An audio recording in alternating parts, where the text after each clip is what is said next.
कैसे आप लोग? उम्मीद है कि आप बढ़िया होंगे।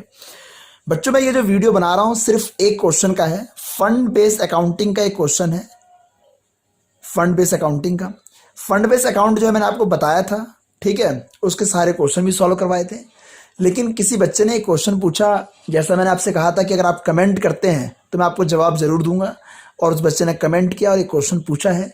मैं उसी क्वेश्चन को जो है बताने जा रहा हूँ। देखिए, उस क्वेश्चन को बताने से पहले मैं कुछ बातें बताना चाहूँगा। मैं फिर से बता रहा हूँ इन बातों को, मैंने पिछली वीडियो में बताई है, लेकिन मैं फिर से बता रहा हूँ 2 मिनट के अंदर अंदर आपको ये जो 4 बातें हैं आपको याद रखनी है अकाउंट में।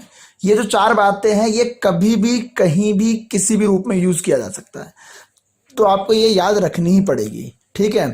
देखिए, सबसे पहले आपको पता है एक होता है एक्सपेंस यानी खर्चा, और एक होता है इनकम यानी आय, ठीक है भाई।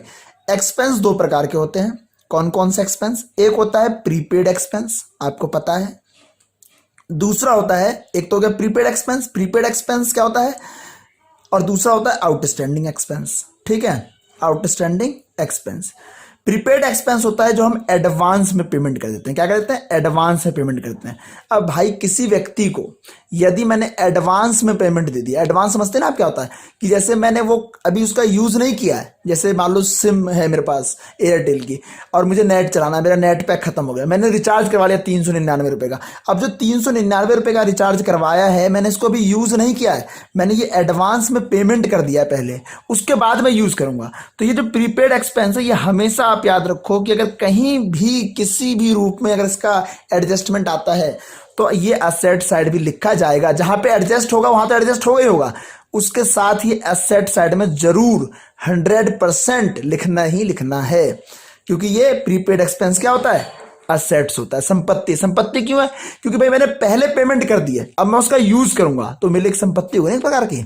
दूसरा क्या है? Outstanding expense. आउटस्टैंडिंग एक्सपेंस क्या है कि मैंने पहले सामान को यूज कर लिया और उसके बाद मैंने पेमेंट अभी दिया नहीं है, दूंगा, यानी payment is due but not paid. Payment due है लेकिन मैंने देना नहीं है, मतलब अभी दिया नहीं है, अभी दूंगा। समझ आ रही बात आपको? जैसे मान लो आप मोमोज खाने गए, मोमोज आपने खा लिए 20 रुपए के, ठीक है, और मोमोज खाने के बाद आपका दायित्व क्या बनता है?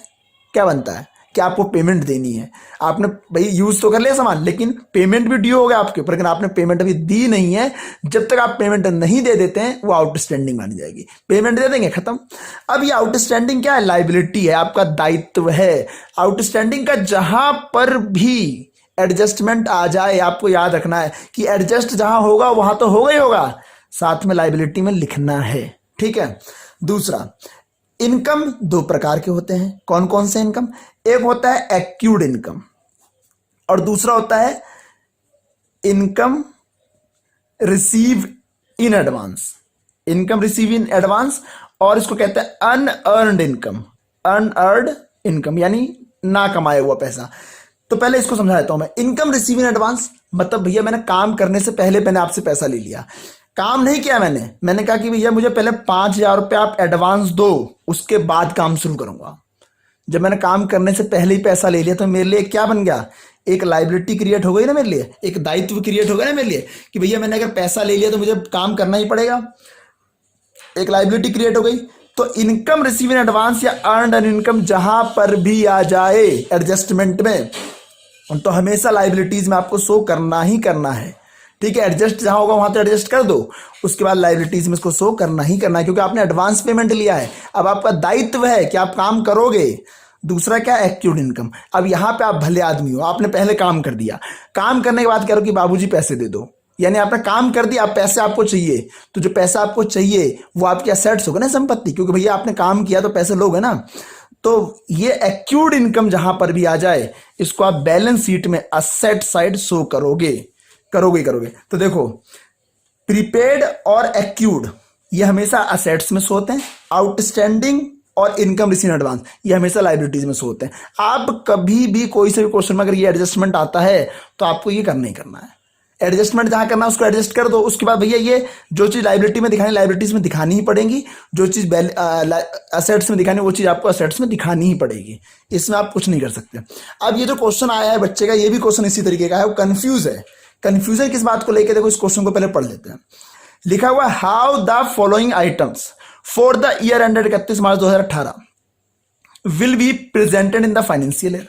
वही चीज लिखा ना कि भैया जो आइटम्स दिए हुए 31 मार्च 2018 को वो फाइनेंशियल ईयर में, उसके लिए हमें एक बनाना क्या है, एब्स्ट्रैक्ट बैलेंस शीट। एब्स्ट्रैक्ट का मतलब मैंने आपको बताया था, अगर आपने मेरी वीडियो को ध्यान से देखा होगा तो आपको जरूर समझ में आया होगा, नहीं देखा होगा तो कोई बात नहीं। फिर एब्स्ट्रैक्ट का मतलब होता है नहीं बैलेंस शीट का कुछ पार्ट, बैलेंस शीट का कुछ पार्ट में इसको हमें शो करना है कि भैया जो ये जो आइटम्स दिए हुए हैं ये आइटम्स कहाँ शो किए जाएंगे। तो आपको पता है टूर्नामेंट फंड दिया हुआ, तो भैया टूर्नामेंट फंड यानी एक फंड बेस्ड अकाउंटिंग है, यानी एक स्पेसिफिक फंड है तो उसके लिए अलग अकाउंट बनेगा, तो बना लेते हैं। देखिए बैलेंस शीट के अंदर सबसे पहले मैं क्या लिखूंगा, लाइबिलिटीज में ये जितना टूर्नामेंट फंड दिया हुआ, कितना दिया हुआ टूर्नामेंट फंड, 1.5 लाख, यहां लिख दूंगा मैं टूर्नामेंट फंड, ठीक है, 1.5 लाख, ठीक है भाई। इसके बाद आगे क्या दिया हुआ है, टूर्नामेंट फंड का दिया हुआ टूर्नामेंट फंड इन्वेस्टमेंट, क्या चाहिए ये, इन्वेस्टमेंट। आपको याद होगा अच्छे से कि टूर्नामेंट फंड इन्वेस्टमेंट मैंने कहा बताया था, टूर्नामेंट फंड इन्वेस्टमेंट ये हमेशा इधर आता है, 1.5 लाख रुपए इधर डाल दो आंख बंद करके। इनकम फ्रॉम टूर्नामेंट, इनकम कर रहा है तो भैया इनकम तो जुड़ेगा, टूर्नामेंट से इनकम करेगा, इनकम फ्रॉम टूर्नामेंट, ठीक है, ये आप लिख लेना पूरा, मेरे में थोड़ा स्पेस कम है, 18,000 इसको हम ऐड कर देंगे, ठीक है भैया। इसके बाद क्या, टूर्नामेंट एक्सपेंस, खर्चा है 12,000, इसको क्या करेंगे, घटा देंगे, ठीक है, टूर्नामेंट एक्सपेंस 12,000। इसके बाद एडिशनल इंफॉर्मेशन है, देखो सबसे पहले वैसे एडिशनल इंफॉर्मेशन ही करते हैं, पर इसमें एक ही एडिशनल इंफॉर्मेशन था इसलिए मैं इसको बाद में कर रहा हूं। लेकिन आप हमेशा याद रखो कि अगर एडिशनल इंफॉर्मेशन दिया हुआ है क्वेश्चन में तो सबसे पहले आपको एडिशनल इंफॉर्मेशन ही करना होता है। क्या दिया हुआ है, इंटरेस्ट एक्यूड, मतलब क्या है कि भैया ये जो इंटरेस्ट मैंने कमा लिया है मुझे मिलेगा कितना, 6,000। टूर्नामेंट फंड में जो मैंने इन्वेस्टमेंट किया था उससे मुझे इंटरेस्ट 6,000 पे मिलना है, लेकिन मिला नहीं है अभी, मैंने कमा तो लिया लेकिन मिलेगा, तो ये असेट्स हो गए ना। तो देखो भैया इसको मैं यहां दिखा दूंगा, एक्यूड इंटरेस्ट, एक्यूड इंटरेस्ट कितना, 6,000, ठीक है, और यहां पे इसको जोड़ दूंगा क्योंकि भैया ये इसी साल का इनकम है ना, मैंने आपको बताया था कि इस साल का खर्चा इस साल का इनकम इसी साल दिखाना है, तो भैया मैंने कमा तो लिया है ना, नहीं मिला तो क्या हुआ, एक्यूड इन्वेस्टमेंट 6,000 पे जोड़ देंगे। अब कर लो, अब इसको आप जोड़ लो, लो भैया कर दिया, 1,62,000 आ गया, कितना आ गया, 1,62,000, बस हो गया खत्म क्वेश्चन, ठीक है, बस ऐसे ही करना है। तो आपको सिंपल और 4 बातें याद रखनी है, क्वेश्चन आप आराम से कर लोगे, कोई दिक्कत नहीं होने वाली। अगर आपको अभी भी दिक्कत है तो देखिए आप कमेंट करके मुझे बता सकते हैं। जिन बच्चों के पास मेरा फ़ोन नंबर है आप मुझे व्हाट्सएप कर सकते हैं, ठीक है। देखिए मैं आपकी हर तरीके से हेल्प करने के लिए तैयार हूँ, लेकिन आपसे मुझे सिर्फ एक हेल्प चाहिए, वो क्या चाहिए, सब्सक्राइबर। आप वीडियो को शेयर करके सब्सक्राइबर बढ़वाएं, ठीक है, क्योंकि ये सब्सक्राइबर जब आप बढ़वाएंगे ना तभी जो है पढ़ाने का मन करेगा यूट्यूब पर, और आपकी सारी समस्याओं का हल मैं दूंगा।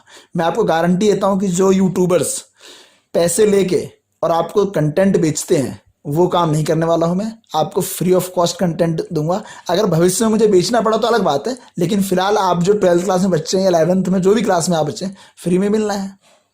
तो आपको जितनी हेल्प मैं कर सकता हूँ करूँगा। आप टेलीग्राम पे मुझसे जुड़ जाएं, ठीक है, मैंने आपको लिंक दे रखा है नीचे, टेलीग्राम पे आप मुझसे जुड़ें, ठीक है। इंस्टा पे आप मुझे फॉलो कर सकते हैं, फेसबुक पे आप हमारा पेज फॉलो कर सकते हैं, रॉयल एजुकेशन सेंटर का है, ठीक है। उसके बाद आप मेन काम आपको करना है, सब्सक्राइबर बढ़ाने हैं, सपोर्ट करना है। आपके जितने भी डाउट्स हैं आप मुझे व्हाट्सएप नंबर अगर आपके पास है तो व्हाट्सएप पे भेज दें मुझे क्वेश्चन, यदि नहीं है तो आप जिस भी माध्यम से आप कमेंट भी कर देंगे ना तो मैं आपको कुछ ना कुछ सॉल्यूशन जरूर प्रोवाइड करूंगा, ठीक है। धन्यवाद, अपना ख्याल रखिए। इस वीडियो को जो है हम यहीं समाप्त करते हैं और उम्मीद करेंगे कि आप हमारी भावनाओं को समझते हुए हमारे सब्सक्राइबर बढ़ाने का काम करेंगे, ठीक है। चलिए अपना ख्याल रखिए, स्टे होम स्टे फिट।